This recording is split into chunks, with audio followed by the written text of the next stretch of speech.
Virza ķempa izvēles Ermitāžā no daudzajiem 1812. gada. Tur viņi tiešām ir lērums, un viņi visi izskatās apmēram šitā. Tas, ka viņi izvēlas tieši šo bildi, ir absolūts gadījums, nejaušība. Viņas vienkārši ar savu draudzēm vienojas, ka viņas izvēlēsies katru vienu, jo viņi tur ir daudz un tur vienādi, izvēlēsies katru vienu un kaut ko par viņu noskaidrot. Un tā viņas draudzēm patieši neatceras, ko viņi tur ir izvēlējusies, bet Virza ķempa ar šo Jermolovu aizraujas vispārākajā pakāpē. Un pēc atgriešanās Rīgā viņi lūdzu uztaisīt kopiju šai gleznē, tā glezniņš mūžu ir stāvējusi ķempas istabā. Un tas, kas mums ir vēl krājumā, un tas ir tas Kimžela paskatu priekšmets, tad labam krājumā ir aprakstīts šādi. Tas lielais rinkopa ir izraksts no mūsu pašreizējās uzskaitas sistēmas, no mupusa. Tas ir patlabanējais apraksts. Nu, jūs pārbaucat pāri visam tam tehniskajām aprakstām, tad tas ir ka tur iekšā ir brokāta lentes gabaliņš, tas ir iegūts 1812. gada tā Jermolova augadījuma vietā Orlā. Ķempa ir ticējusi, ka tas ir ģenerāļa epoletes fragments un rotu nēsājusi kā savu talismanu. Pirmkārt, nav skaidrības, un tiešām nesājusi, ir skaidrs, ka viņai ir bijusi, vai viņa šo visai masīvo priekšmetu tiešām ir kāršu kaklā, skaidrības nav. Bet tas, kas tur ir tajā mazajā, divās trīņās, tas ir tas, kas kādreiz bija rakstīts uz klasiskās ar roku aizpildītās kartītes. Tas bija tas pirmais variants, ko es kādreiz pirms daudziem gadiem meklēju materiālus par ķempi izlasīju. Tur ir gadiem bija rakstīts, ka šajā te ietvarā iekšā ir Jermolova pīšļi. Tagad ir noskaidrojies, ka pīšļi tie nav pilnīgi noteikti, tāpēc, ka iekšā ir tur jūs varat redzēt to mazo brokātu lentes gabaliņu, kas tur nekādā gadījumā nav pīšļi.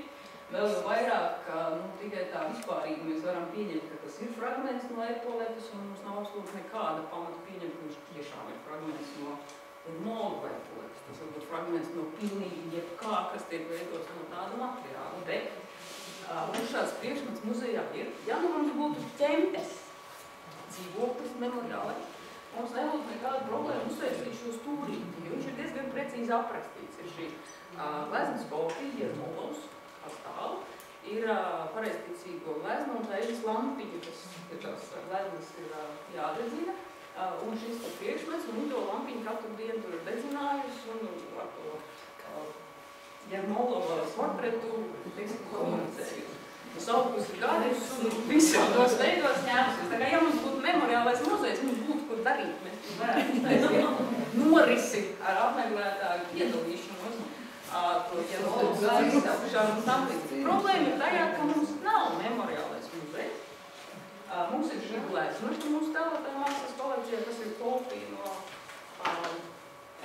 angļu mākslinieka darba. Bet mums ir pienākums mūsu 0,9 miljonu priekšmetu kolekciju tomēr eksponēt. Šādi absolūti neizteiksmīgi fotogrāfijā un arī dabā izskatās veids, kā šovasar tas tika noeksponēts. Vienkārši aprakstīt, kas ir redzams. Kreisajā pusē ties vienas ir tas Jermolova portrets. Tas, kas mums kolekcijā ir. Tas, kas tur uz brīdis ir vienkārši podests, uz kuru pakāpties apmeklētājiem. Tas lielais maiss augšā kule. Tas ir tāds audumi tiešām maiss, jo doma ir tāda, ka apmeklētājs pakāpjas uz tā podesta un skatās iekšā tajā maisā. Tas, ko viņš redz tajā maisā, nav ļoti viegli nofotografējams, jo tas ir tāds kaleidoskops, kurš visu laiku kustas. Apmēram šāda ir tā situācija, ja jūs tur skatāties, netiek saraustīts, un tā ir tā doma. Tas, ko te var ļoti vāji redzēt, bet tas, kas tur reāli ir, šī roka spēlējas ar to kaklā karam un ķīņu. Tāpēc, ja jūs to dabā skatāties, to var puslīdz redzēt. Šādā fotogrāfijā tur ir ārkārtīgi grūti noķert. Tas ir mākslinieks, kas veidojas šo. Es atzīstos savā nepieklājībā. Es neatceros un vakarā aizmirsu paskatīties. Tas nav viens. Nekādā gadījumā. Izstādes būtība ir tāda, ka mēs izvēlējamies 10 stāstus no mūsu tēlotāja mākslas krājuma. Viens no viņiem ir šis Jermolovs stāsts un vēl 9 citi. Katru stāstu veidoja cits, pilnīgi jauns, pavisam jauns, gados tiešām jauns mākslinieks, kas ir ļoti nesen beiguši Mākslas akadēmiju, bet saucamie laikmetīgie mākslinieki. Un te var drusku labāk redzēt, kā roka spēlēs ar to katlā karamo priekšmetu. Sākotnējā versijā šai autorei doma bija tāda, ka viņa eksponēs arī to priekšmetu, pašu to kinžalu ar tiem nemiguži pīšļiem, bet to brokātā lentīti. Jo mēs ļoti mudinājām autorus eksponēt arī to krājumu priekšmetu un tad to interpretāciju blakus. Tas, ar ko mēs saskārāmies un ko mēs pilnīgi beigās piekritām šai meitenei, ka ja to priekšmetu tā vienkārši kaut ko pakarina. No viņa nav absolūti nekādas tādas ekspozicionālas jēgas, jo viņš nedod nekādu svaru, jo mēs nevaram iedot visu to, ko mēs varam izstāstīt par viņu.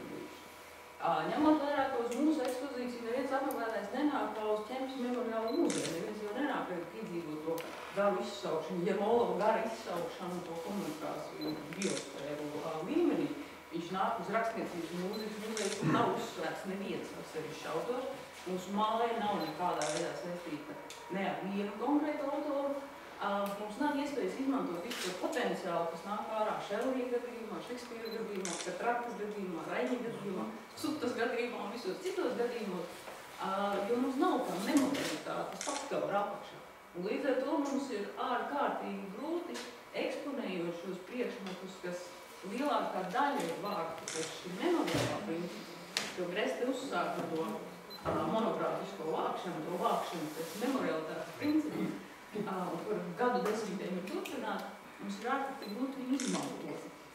Mums ir milzīgs krājums ar šo potenciālu, kuru mēs savā ekspozīcijā nevaram izmantot, jo mēs savās ekspozīcijās loģiski stāstām par kaut ko citu, nevis par šo iespēju atnākt uz noteiktu vietu, ieraudzīt krēslu, uz kura kāds ir sēdējis, apskatīt pilspalvu, ar kuru kāds ir rakstīts. Mums tur ir rakstniecības process, mūzikas vēstures process un tam līdzīgi. Tāpēc tas ir vienkārši kopsavilkums visām tam runātājiem. Mums ir tā problēma, ka mūsu muzeja profils, tas, ka mēs neesam memoriālais muzejs, mums ļoti retos gadījumos ļauj izmantot to, kas pēc priekšmetos neizbēgami ir iekšā. Tas, ko var memoriālajos, bet nevar kā mēs esmies vēstures profilu muzeja. Tāpēc mums jau tomēr ir problēma. Problēmas vārds.